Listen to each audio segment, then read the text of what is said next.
Welcome back, everyone, to the Deep Dive. Great to be back. This is, believe it or not, our 76th Deep Dive. And we're picking up right where we left off last time. We were in the third heaven, Venus. Exactly. We were exploring how divine love sort of links our own personal leanings, our inclinations to this, well, bigger cosmic picture. Yeah, turning those earthly affections, even the messy ones, into spiritual wisdom. And today, we're going deeper, right into the ninth canto of Paradise, still in Venus. That's the plan. So our mission, as always, is to find something useful in this part of Dante's journey, something practical, for all of us on our own paths. What can Canto 9 really teach us about our lives? Okay, so what actually happens in this canto? We're still in Venus. Still in the heaven of love, yes. And Dante meets three really remarkable souls here. And the interesting thing is they all represent love that's been, well, transformed somehow, turned into charity. Precisely. And who are they? We've got Cunizza da Romano, Okay. Folchetto of Marseilles, Right. and Rahab. Rahab. Wow. Okay, that's quite a trio. Cunizza, Folchetto, Rahab. It really is. Cunizza, she was a historical figure, an Italian noblewoman, known for, let's say, a rather turbulent love life.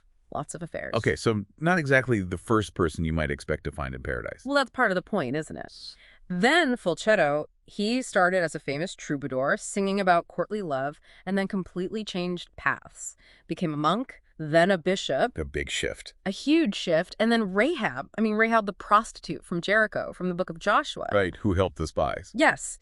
So you put these three together, all people associated with intense, earthly, even carnal passion in their pasts. And here they are, shining in the heaven dedicated to purified love. It hammers home that central theme of Venus, the transformation, taking Eros, that earthly desire, and elevating it, refining it into a gap, into divine, selfless love. Is powerful. Let's dig into the lessons then. Cunizza first, her being there feels like a huge statement about mercy.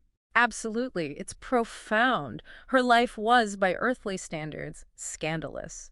Yet paradise. It tells us loud and clear that repentance, genuine turning back to God, opens the door to grace. So your past doesn't disqualify you? Not at all. Divine mercy is bigger than human judgment. It's never, ever too late to change your trajectory. That's a big one. And Rahab. Talk about an extreme example. Right.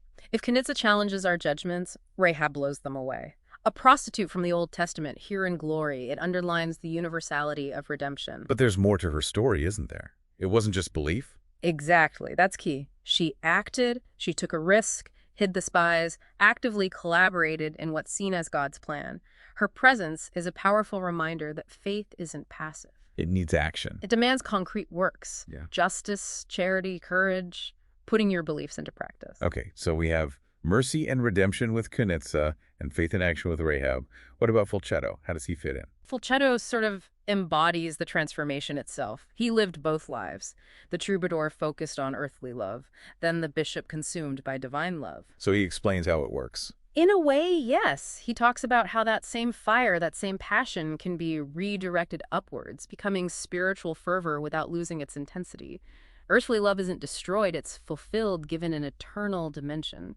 But he also does something else in the canto, doesn't he? He gets pretty fiery about... Oh, yes. He launches into this fierce critique of corruption in the church, specifically greed, the obsession with money, the florin, he calls it, that leads the clergy to neglect their real duties, like caring for the Holy Land. So there's a lesson in courage there, too. Definitely. The courage to speak truth to power, to denounce injustice, even within your own institution, when it deviates from its true purpose. It's about righteousness. Wow. Okay, so summing up these lessons, radical redemption is always on the table. Yeah. Love can be transformed and elevated. Faith demands action.